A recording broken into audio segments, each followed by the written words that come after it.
Fala pessoal, vocês estão no canal Trilogia, eu sou o professor Bruno Paiva, aula de filosofia, nós vamos falar sobre Friedrich Nietzsche. Pessoal, o Nietzsche,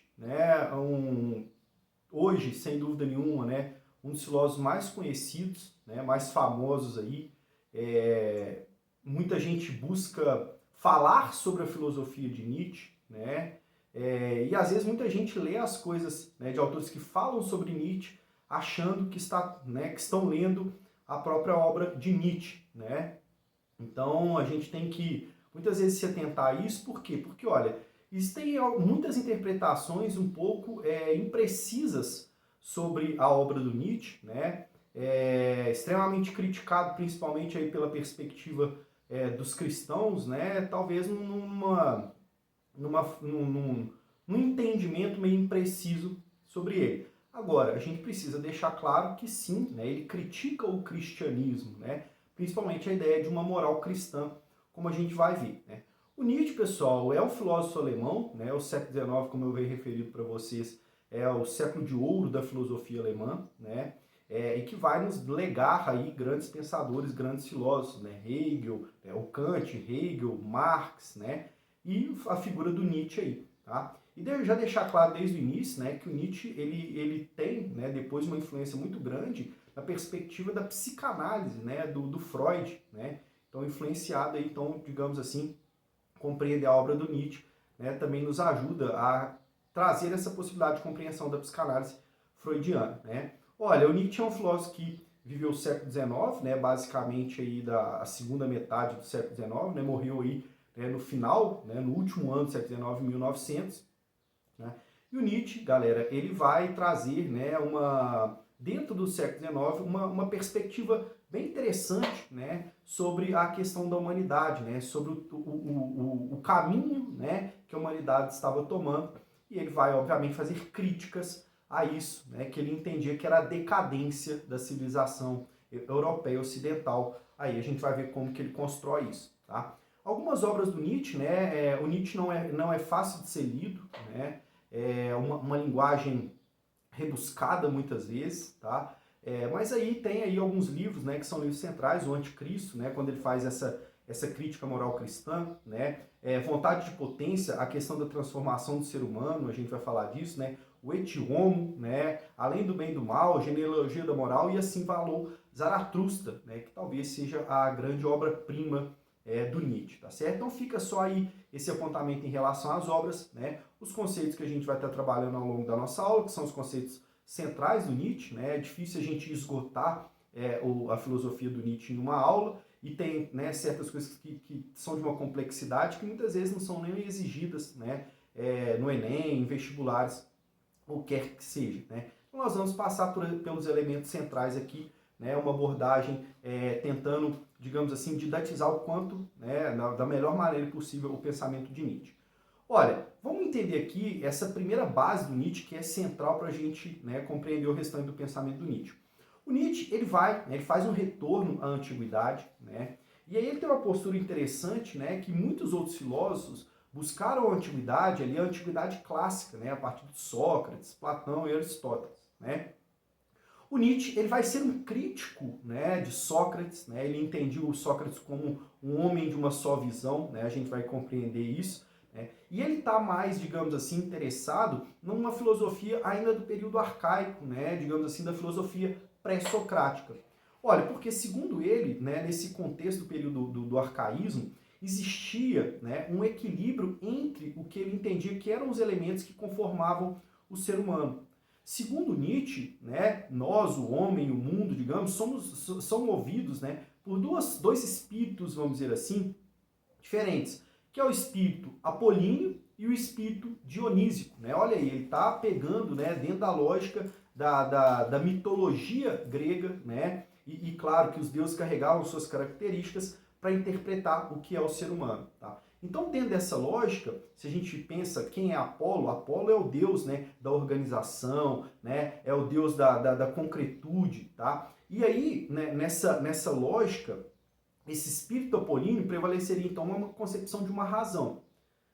E por outro lado, o ser humano também tem a questão do espírito dionísico. Olha, Dionísio na lógica grega, era o deus da festa, né? Era o deus da embriaguez, tá? E aí, segundo Nietzsche, né, durante o período pré-socrático, né, que digamos, os filósofos estavam mais preocupados com elementos da natureza, né, e não naquela busca que ele entendia cega pela verdade, porque segundo Nietzsche não há essa verdade absoluta, né, na lógica humana. Então, ele entende, né, que passado esse período, que havia um equilíbrio entre essas duas dimensões dos espíritos, né, apolíneo e dionísico, né, com Sócrates começou um predomínio, né, do espírito apolíneo, ou seja, a razão, né, vai sendo a senhora, né, da construção do pensamento humano, isso ao longo de toda a filosofia, né, passando pelo cristianismo, como a gente vai ver. Tá? Então, para o Nietzsche, é como se a partir, né, de Sócrates, e essa busca, né, sempre de uma noção de uma razão, de uma moral racional, né, vai meio que mutilar o ser humano. Né? Por quê? Porque, segundo ele, né, elevar, né, ao pedestal de domínio esse espírito apolíneo, né, do uso da razão, mata aquilo que é mais presente no ser humano, que são os sentimentos, e que estavam relacionados, né, ao espírito dionísico, né? Então, da paixão, da alegria. Então, né, na perspectiva nietzschiana, né, o uso, né, do elemento, digamos assim, cego, somente da razão, matou aquilo que o ser humano tinha, né, de melhor, que são os impulsos. Né? Então, olha isso, né, pessoal? Interessante a gente pensar.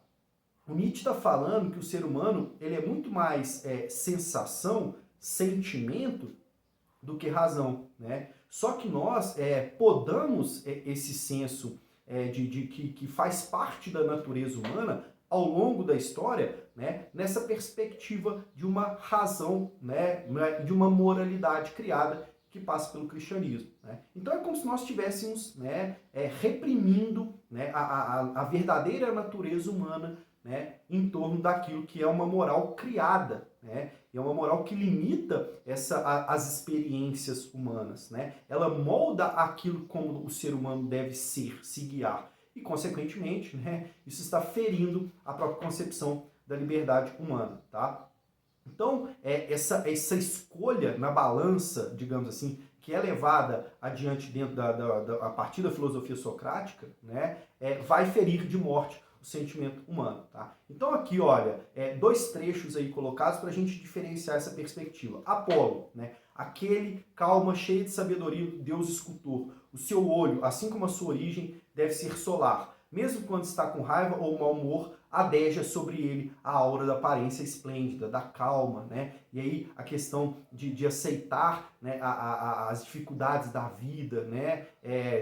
Que o espírito cristão vai trazer também, né, dessa aceitação, e que isso é um problema. Por quê? Porque para o Nietzsche, né, a vida é sofrimento nesse sentido, e a gente deve enfrentar esse sofrimento, né, como algo inerente ao ser humano, né, e não aguardando, né, algo que venha numa superioridade, né, posterior, né, numa ideia de transcendência. Tá? Então a gente tem que pensar isso, de eternidade. Tá? Então a gente já está introduzindo alguns elementos. Dionísio é a imagem da vida, né, da saúde e da juventude, é instinto, paixão e embriaguez criativa. Descreve a condição do homem ainda perfeitamente integrado à natureza. Né? Então, o Nietzsche, não é que a gente deveria abandonar a totalidade do espírito apolíneo, né? A gente deveria retomar uma perspectiva de um equilíbrio entre esses dois elementos. Tá? Então, alguns aspectos que eu já coloquei para vocês, né? A filosofia tradicional aí de Sócrates e Platão aponta para um predomínio da razão, do conhecimento lógico-científico. Né? Com isso, a gente se afasta da nossa natureza e dos nossos impulsos vitais. Né?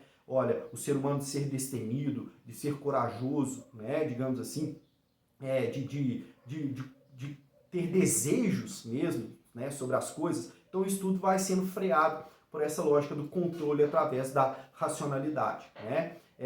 Que eram celebrados na antiguidade através dos rituais dionísicos, né? Da dança e da embriaguez. Né? Então é como se nós estivéssemos perdendo aquilo que é melhor no ser humano, segundo ele. Tá?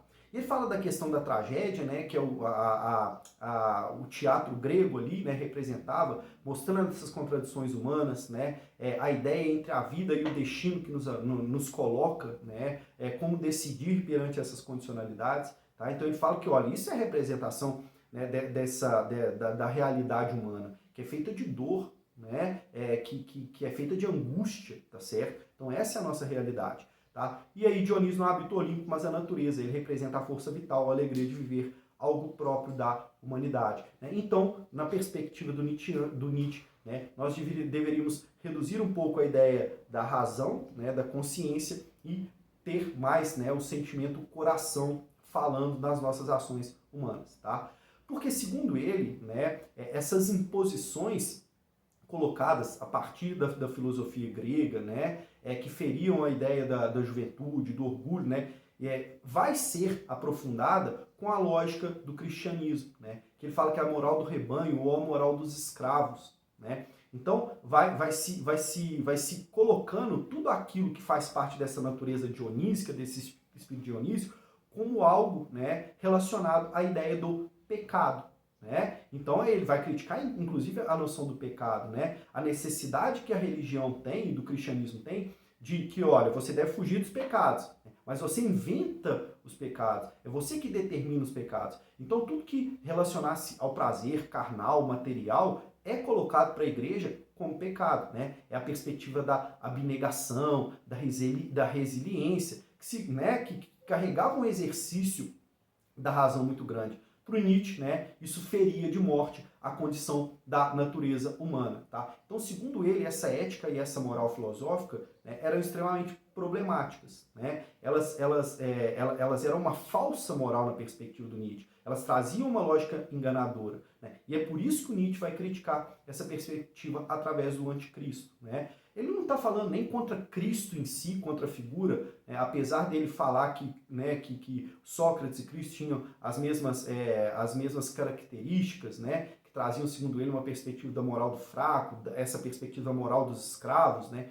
Então ele está colocando nesse sentido, tá? Mas aqui é mais crítica ao cristianismo como um todo e aos seus valores que estão sendo professados aí, beleza? Então, olha, o cristianismo tornou pecado tudo que é valor e prazer na terra. Ele tomou partido de tudo que é fraco, objeto e arruinado. Fez um ideal da contradição contra os instintos da conservação da vida forte. Né? Então, por isso que ele está falando da moral dos fracos, da moral do rebanho. Né? Se esquecendo daqueles que eram os grandes valores humanos, né? Os sentimentos humanos, que, segundo ele, são dados pela lógica do instinto. Né, da ação, digamos, mais imediata sobre as coisas. Né? O instinto também como guia. Então, por isso que eu estou falando dessa ideia do coração, né? Ser mais sentimento do que razão. Tá? Então, recuperar essa base do espírito apolíneo. Para Nietzsche, o cristianismo é sinônimo de compaixão, né? E com essa ideia da moral do fraco, da compaixão, da abnegação, né? A pessoa perde a força, né, quando a tem. Né? Então,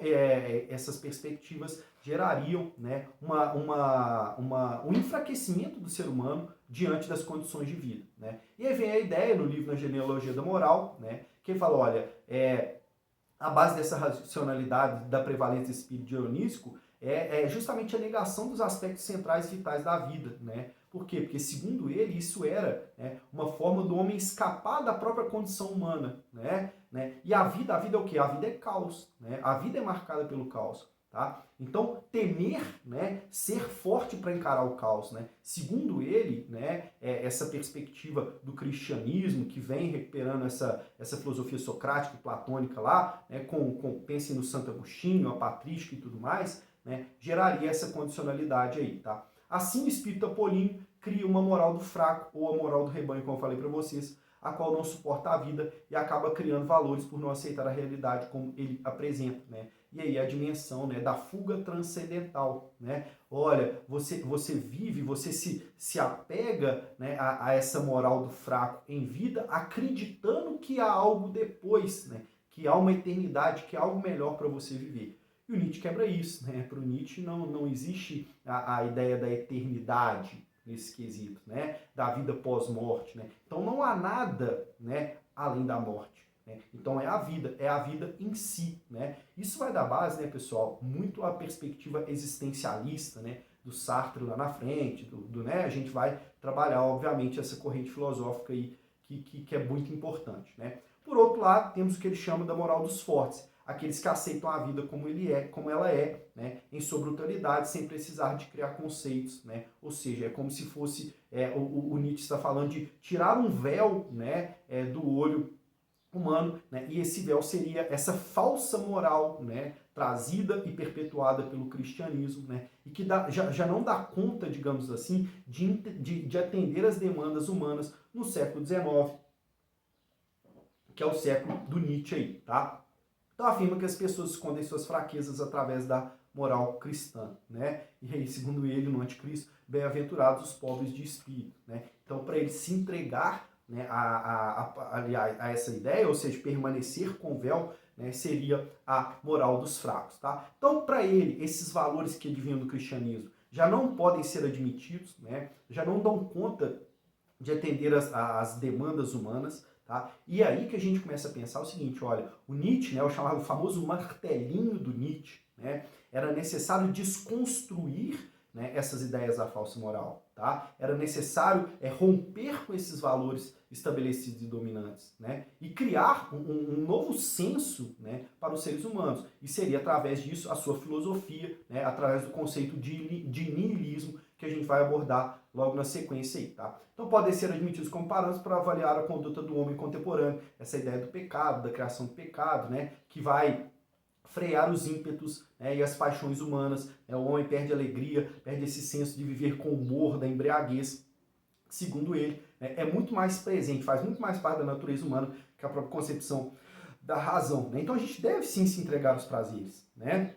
Nós devemos viver a vida, né, nesse quesito, né, na lógica nietzschiana, né? E não se esconder, né, atrás desse discurso, dessa moral, né, que freia esses nossos impulsos, né? Então a gente é como se a gente estivesse deixando de ser livre, como eu havia pontuado para vocês. Acreditar que nossa meta continua sendo a mesma que as antigas tradições é o mesmo que viver de acordo com valores que nada importam para nós no século XIX. A gente não pode esquecer que a gente já passou pelo iluminismo. O iluminismo faz críticas, né, também a essa perspectiva religiosa, do misticismo, né, da superstição e tudo mais. E o Nietzsche está trazendo um pouco dessa lógica, né, até usando de uma base racional, aí, mas criticando essa moral racional, né. Somente os covardes se escondem em valores que, para ele, nada representam, né? Então, o Nietzsche pensava, ó, se a pessoa entra numa perspectiva reflexiva mais aprofundada, ela vai ver, né, como que isso não é a sua liberdade, mas sim, né, a sua prisão, tá?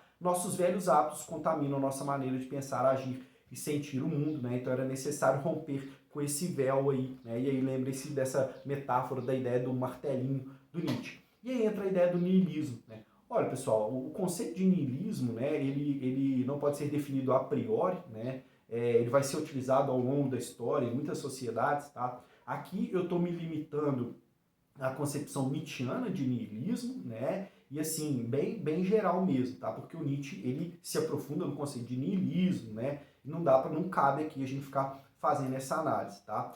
Além de ser complexa de ser entendida na sua totalidade, tá? Então essa concepção nietzschiana, né, e do niilismo é a descrença, né? É o homem descrente com a possibilidade, né, na humanidade, né, de que as coisas podem melhorar, tá certo? E aí, ó, olha o que ele está pensando, né? Ele tá falando assim, olha, essa razão, né, essa razão religiosa, essa moral religiosa, ela, né, que é guiada por esse espírito apolíneo, né, racional, olha o que ela gerou, né? E ele vai citar exemplo, fala assim, ó, olha, pensem as cruzadas, né, se matavam em nome de Deus, né? Pensem a Inquisição, né, se matava em nome de Deus, tá certo? Então ele está criticando até a ideia, né, que se tem sobre Deus, né, sobre o divino. Por isso que ele vai falar da ideia da morte de Deus, daqui a pouco a gente aborda, né? Então, né, na perspectiva do Nietzsche, essa angústia, né, esses valores que não dão conta mais de explicar o mundo, né, a pessoa que não vê, digamos assim,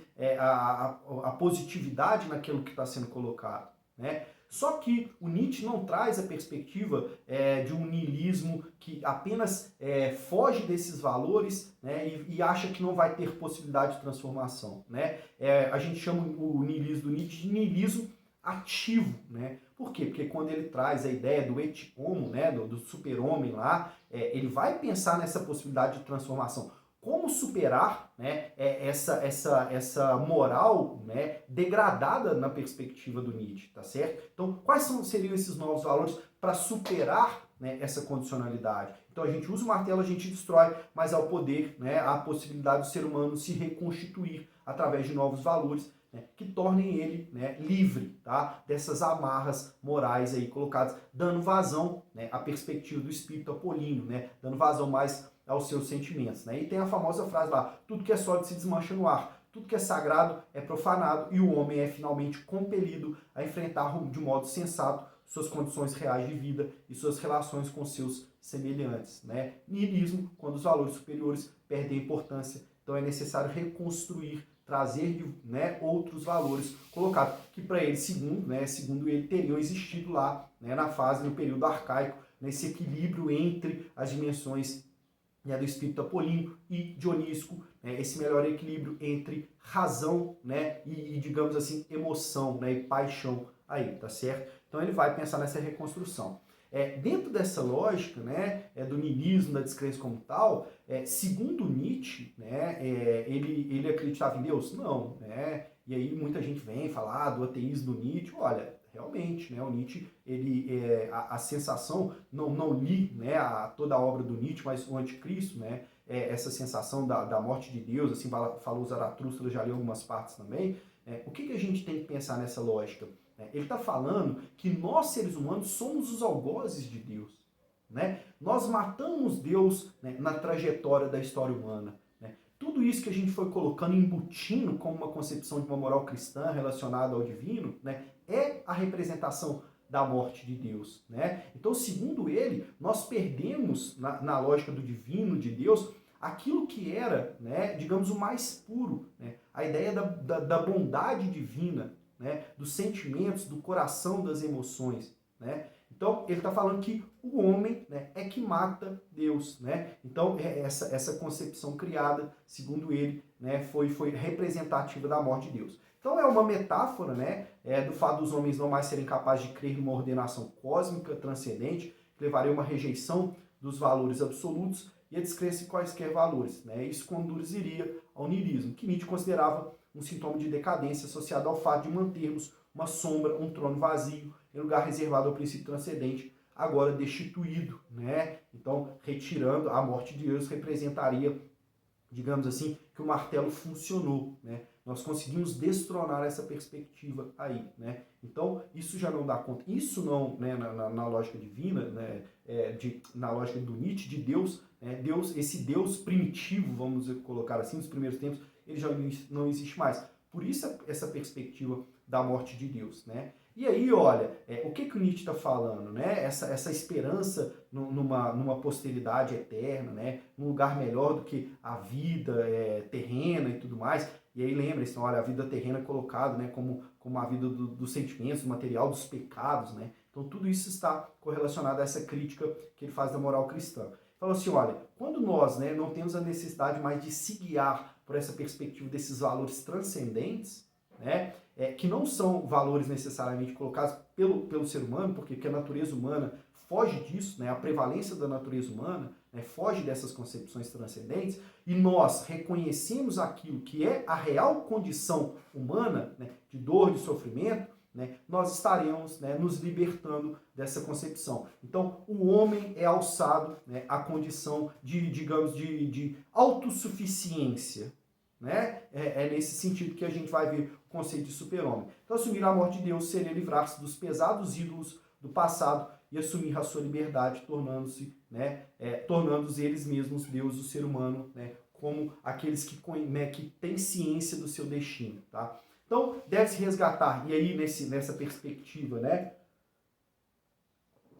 da reconstrução, né, o que seria, quais seriam esses novos valores para o Nietzsche? Né? Deveria-se resgatar o caráter trágico da vida, né, exterminar os padrões de uma moralidade tosca, cujo objetivo é esconder a covardia dos que temem a realidade, que temem a vida, as angústias. Né? Quem consegue essa libertação, ou seja, o indivíduo capaz de se libertar das suas, né, cadeias de cultura e da moralidade que, segundo Nietzsche, oprimiam, né, a real natureza humana, né, ele vai chamar aí, né, de super-homem. Opa, vocês me desculpem que ficou ali, né, uma chamada, né, que está mais para frente aí da aula, tá? E aí vem a ideia, ele chamou de super-homem, né? Então, é esse cara que vai ter coragem, né, para abrir mão dessa ideia da transcendência, né, de transferência de algo que está externo ao ser humano, né, enxergar a própria condição humana, né? E isso passa entre a perspectiva de alegria, tristeza, né, numa coisa de um eterno retorno, como estava colocado ali anteriormente, a gente vai entender melhor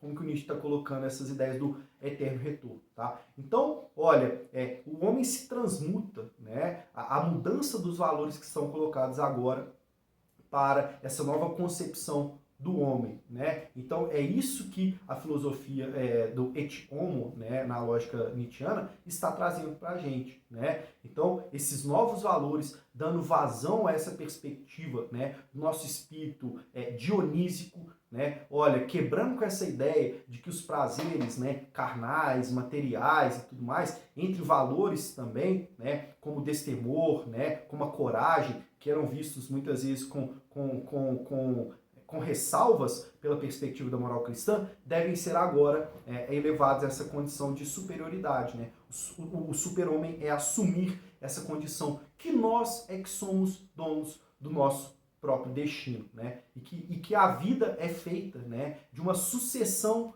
de acasos, né? É difícil aceitar isso, que não há nada para além disso, né? E aí a gente já entra no eterno retorno, né? E aí ele fala da questão do amor à terra, né? Dos vínculos, da vivência do prazer em torno da embriaguez, né? Do humor. Ele tá. O Nietzsche é o cara que fala assim, poxa, velho, que sociedade chata, né? Que sociedade quadradinha, vamos dizer assim. Eu tô cansado disso, né? Eu quero me libertar disso nessa perspectiva, tá certo? É claro, muita gente fala dos valores que o Nietzsche traz, do valor da aristocracia, da prevalência da força, do mais forte. A gente pode fazer esse tipo de crítica também, né? Mas eu acho que na totalidade o Nietzsche traz essa perspectiva mais libertadora, né, digamos assim, desses valores colocados, tá? Então, abandonando os valores oriundos de uma visão covarde da vida e abraçando os valores da terra, que são os valores do ser humano, ou seja, os impulsos, os sentimentos, né? Que, lembrem-se, é muito importante, são aquilo que mais determina a ação humana, mas que estão reprimidos. Então, por que não dar vazão a isso, né?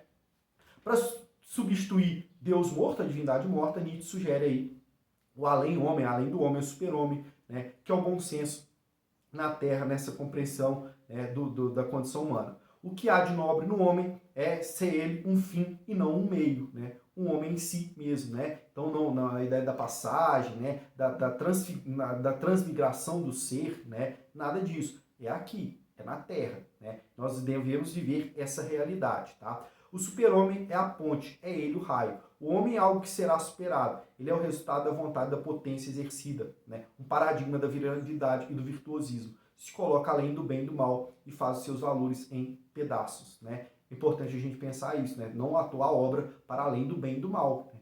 Que, segundo Nietzsche, né, essas concepções dessa moralidade, ela guiava e colocava a vida somente entre esses dois valores, entre o bem e o mal. Então era necessário, né, relativizar mais essas concepções do que são o bem e o mal, né? E aí retirar esse véu, né, dessa falsa moral, segundo ele, nos permitiria enxergar que, olha, aquilo que era colocado como mal não é bem o mal, né, mas é fonte de prazer humano, né? E olha, e se o homem se comprasse, né, naquela ação, por que não praticá-la nesse sentido, né? E aí a gente está pensando nessa lógica do retorno de um espírito dionísico, como eu venho insistindo com vocês. Então, ser o super-homem, né, é amar a vida, né? A vida como ela é, né? Com suas alegrias e com suas tristezas, tá certo? Então é a recuperação desse espírito dionísico aí, tá? E aí, galera, era para aquela chamada estar aqui, né? Nesse quesito,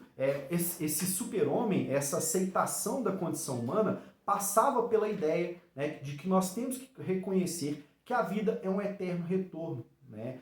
Muitas vezes duro isso, né? Assim, ó, o que o Nietzsche está falando? Olha, né, não aguarde, né, grandes eventos na sua vida, né? Por quê? Porque a vida ela é feita desse eterno retorno. Né? É uma sucessão de coisas que a gente já viveu. Né? Olha, entre a alegria e a tristeza. Nós já vivemos a alegria, nós já vivemos a tristeza. E isso retornará continuamente. Né? Então é essa perspectiva que o Nietzsche quer trazer. Esta vida, assim como tu vives agora e como a viveste, terás de vivê-la ainda uma vez e ainda inúmeras vezes, e não haverá nela nada de novo. Então essa percepção da busca da eternidade, né, que ele também está criticando. Olha, a gente deve viver como se tudo repetisse novamente, continuamente. É duro isso. E aí, né, essa aceitação dessa condicionalidade, né, faz o super-homem.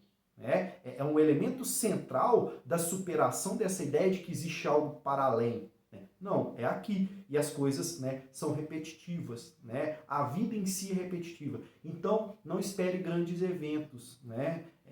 Ele é um pessimista? Sim. Né? O Nietzsche ele sofreu com depressão? Sofreu com a depressão, né? E acabou até morrendo sem a sua sanidade mental, né? Dizem que tem um episódio marcante na vida do Nietzsche, né? Que segundo, né, alguns contam aí, né, que ele já, né, um pouco, vamos dizer assim, sem a real dimensão, controle do seu pensamento, né? Ele vê um homem, né, agredindo o seu cavalo, né? E ele vai lá, abraça o cavalo dele e pede desculpa, né? Pela estupidez humana, né? E aí vem essa descrença no ser humano. Então tem essas condicionalidades, e a sua obra, né, é voltada muito por isso, mas lembre-se sempre, o niilismo nietzschiano não é o niilismo passivo, é o niilismo ativo, né? Então ele está tentando estabelecer aquilo que seria, né, a saída dessa condicionalidade, né, digamos assim, me fugiu a palavra, né, dessas amarras humanas que até então se vivenciavam. Né? Escolher seus atos como se vivesse isso inúmeras vezes mais, um ato contínuo e repetitivo. Né? Então é importante a gente pensar nisso. O eterno retorno é um conceito, né, que ele não vai concluir em vida, né?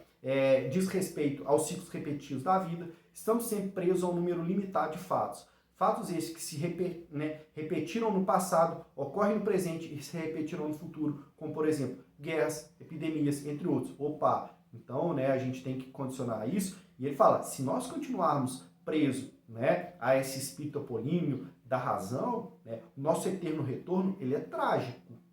Né? Nós temos que largar essa condicionalidade. Fala da natureza humana, das epidemias, sempre ocorrerá. Olha aí, estamos vivendo uma condição de pandemia, né? Então é bem interessante a gente pensar isso. Pense, né, galera, que o Nietzsche não viu a Primeira e a Segunda Guerra Mundial, né? Depois, se a gente for olhar os pensadores da escola de Frankfurt, né, que tem uma base do pensamento marxista, mas que também bebem, né, nessa concepção nietzschiana, eles vão falar disso, né, dessa concepção da crítica da razão, como a razão é destruidora. Né? E aí eles falam lá sobre a questão das bombas atômicas, né? Então é interessante a gente pensar isso. Como a realidade não tem objetivo, né, a vida não tem um sentido. Né? É isso que está sendo colocado. Né? A vida é isso, né? Essa sucessão mesmo, né, de fatos que se repetem continuamente. Né? Já foram no passado, repetem no presente e virão e serão parte do nosso futuro. Né? Pois se tivesse, já teria alcançado, né? Se tivesse algum sentido ou finalidade, né? Os seres humanos alcançariam, né? Isso muito presente no existencialismo. Tá? Alternância nunca finda, ou seja, considerando-se o tempo infinito e as combinações de forças em conflito que formam cada instante finitas, em algum momento futuro tudo se repetirá infinitas vezes. Assim, vemos sempre os mesmos fatos retornarem indefinitivamente, né? E aceitar isso, né? Assumir, né? O homem assumir essa condicionalidade, né? Que a vida não é um espetáculo, que a vida é feita desses processos contínuos de repetição, né? Sem esperar nada de muito especial, né? Não era fácil nesse quesito. Então era necessário destruir aquela ideia. Né? E aí, fechando aqui, eu deixo essa frase aí que representa muito bem o pensamento nietzschiano. Siga a tua angústia, ela é o caminho rumo a ti mesmo. Né? Então o nosso sofrimento é parte importante do nosso autoconhecimento. Então a vida é muito mais angústia do que propriamente, né, alívio, felicidade e liberdade. Tá? Então é isso, galera. Abraço para vocês. Tchau, tchau. Fui!